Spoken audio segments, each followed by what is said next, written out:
face of the world forever and continues its legacy to this day on the computers of bygone days. But it could not remain dormant and content as merely the hobby of retro game collectors, and so it once again rose to prominence and sought to alter the landscape of gaming in a second reckoning. And those that enjoyed the punishing and visceral aspects of this revivified experience called it Doom.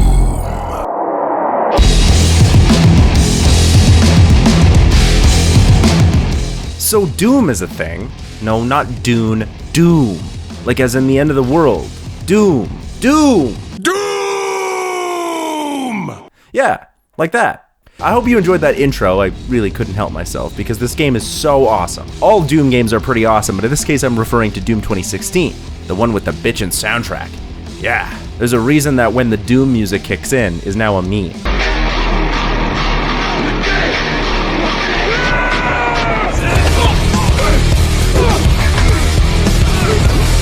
It took me a long time to get on the Doom train, which is a dope band name by the way, but I don't really enjoy first-person shooters for the most part. I played a lot of Wolfenstein and Doom 1 and 2, but unlike all the other freaks out there in computer land who take it as a challenge to try and run Doom on anything that looks remotely like a computer, I moved towards consoles as they became more powerful. Because of this, I was only aware of Doom as a thing in the retro gaming circles as this kind of weird benchmark for how good old computers were. There's this weird line between computers that are pre and post Doom, like somehow that's a legitimate metric. But anyway, I wasn't really interested in first-person shooters that much. I played GoldenEye, of course, because that was a consummate party game, but Halo never really got my attention, even a little bit. BioShock was interesting, but I didn't own an Xbox. It probably wasn't until Spec Ops: The Line that I was really into a first-person shooter, and I was really late to the game on that one. Nope, pun intended. So when Doom 2016 was announced, I was aware of it, but with so many remakes and reboots coming out in all forms of media, it was difficult to get hyped about a franchise that hadn't put anything new out in 12 years. Ports and remasters don't count. So Doom 2016 was released, and I still didn't play it. But what I did do was listen to the music. And holy crap, is that soundtrack next level! Being both a fan of heavy metal and a music student, I was instantly enamored with the sound of this new Doom. I knew I had to check out this game for myself, and man, is this game intense, but in all the right ways. The pacing is perfect, the battles constantly had me on the edge of my seat in a perfectly balanced dance between failure and victory. Each weapon is unique and offers a different way to plow through waves of demons, and glory kills are brutal, never boring, and encourage aggressive gameplay. The platforming is dodgy, but I'm willing to forgive it because all of this is accompanied by one of the greatest video game soundtracks of all time. And I'm not just blowing smoke, because unlike those who use the original Doom as a test for their computers, I have an actual metric. Academics. I said it was an actual metric, I did not say it was going to be a glamorous one. Also, I have a master's in music, so where did you think I was going with this? The reason that Doom has one of the best soundtracks, or at least one of the most influential ones, has to do with composer Mick Gordon's approach to creating the music and sounds of the game, the reach beyond the gaming industry, and the way the music reflects the gameplay, pacing, and how it helps reflect the narrative. Other games may do these things too, but not nearly in the same way, or with as much intensity. And so today, I want to talk about Doom 2016.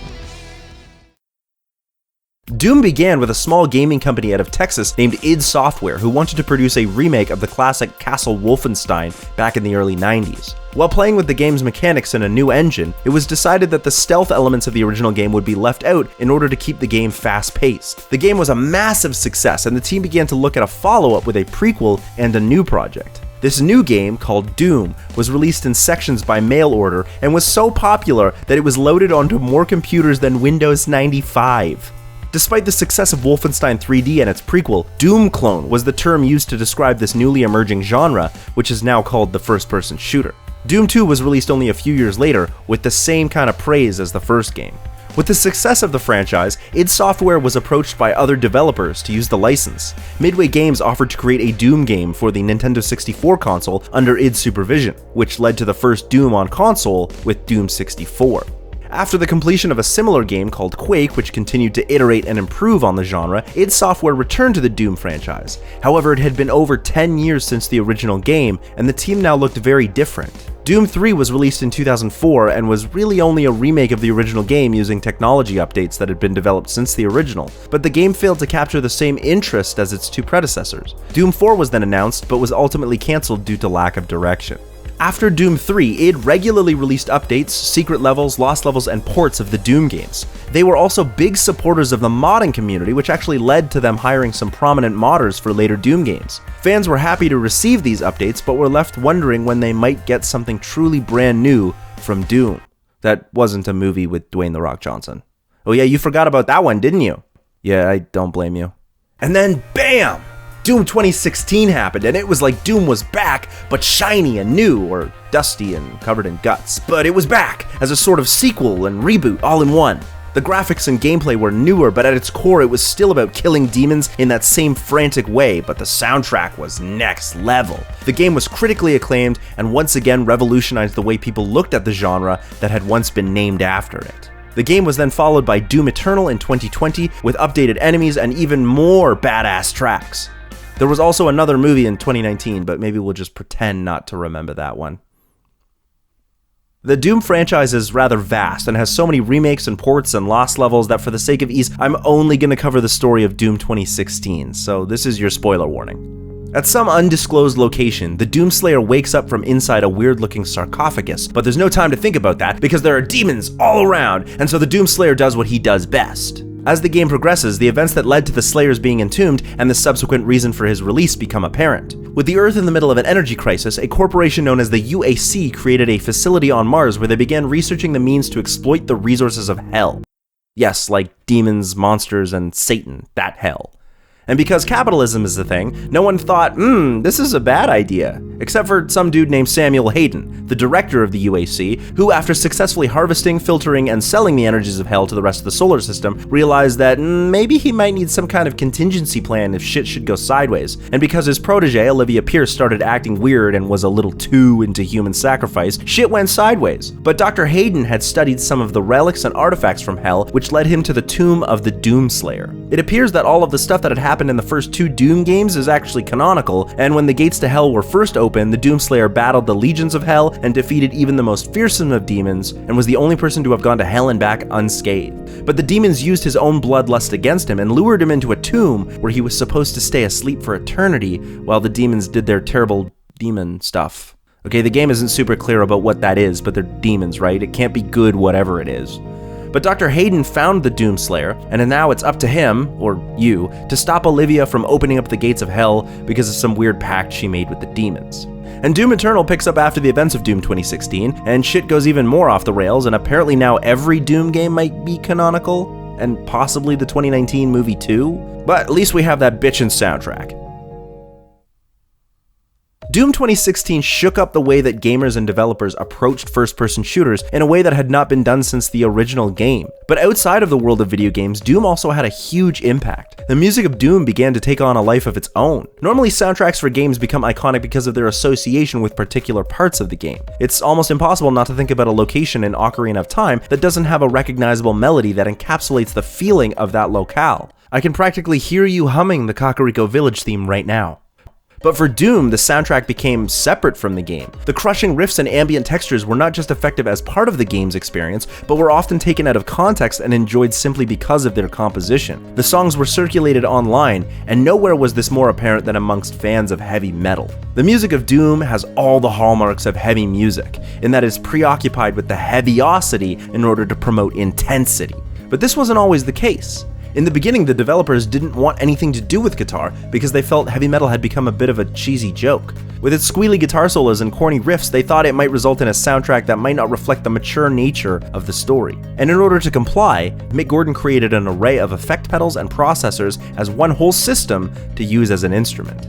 Tones and sounds would then be played into the system to create strange and otherworldly effects, and then by changing the parameters of one or more of the parts of the instrument, Gordon could create haunting industrial sirens and deep percussive industrial vibrations. This alone probably would have been enough to catch the attention of fans of musique concrète, and with enough rhythmic repetitions, some fans of industrial metal might have been intrigued, but Gordon was not satisfied, and slowly he began to integrate more and more elements of modern heavy metal. While staying away from the cheesy guitar solos of the 80s, Gordon used extended range guitars, like those with 7, 8, or 9 strings, to beef up the low end. Gordon then applied a particular kind of compression and distortion at a specific frequency to make the guitar sound as though it was almost a percussive instrument rather than a resonating stringed instrument. This technique, which was pioneered by a few metal bands in the 2000s like Meshuggah, Periphery, and Animals as Leaders, is referred to as djent because that's the onomatopoeia for this percussive sound.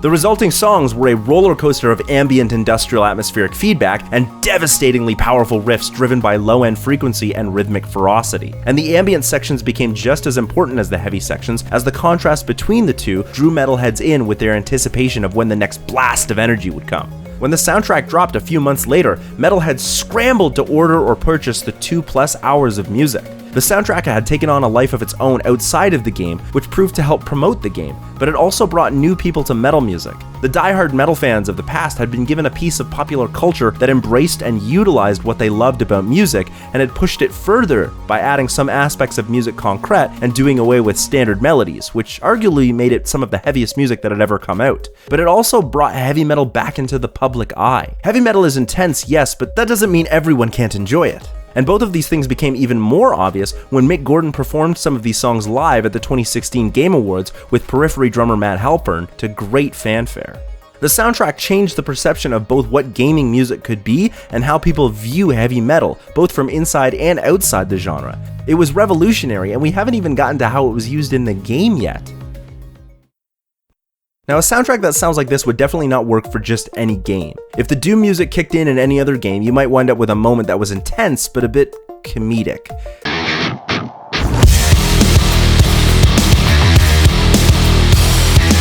I think that's what makes the meme work so well.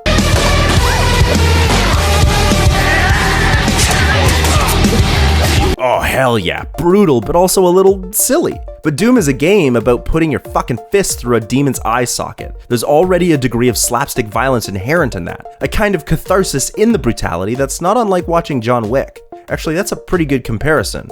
Minus the demons. But the gameplay of Doom 2016 was a return to the same fast-paced run-and-gun shooting that had made the original two games so enticing. The battlefields in those games were chaotic arenas filled with monsters of varying types that all had different attack styles. But the direction of modern shooters had been moving towards a more tactical gameplay style where you carefully monitor your enemies and approach situations cautiously lest you take damage and your screen goes to red, presumably because you got blood in your eye and then you have to sit behind a chest-high wall blinking it out for 30 seconds until your visual spectrum returns to normal along with your physical health. While there's nothing wrong with this kind of gameplay, it's slower paced and methodical.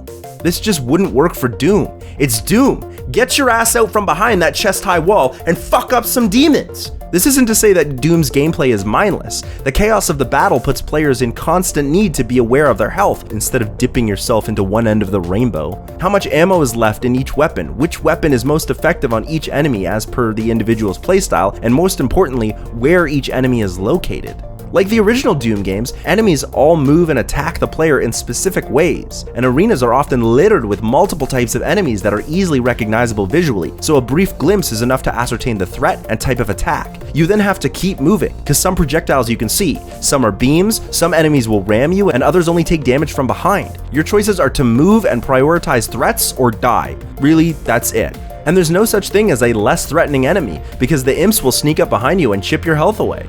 Little shits.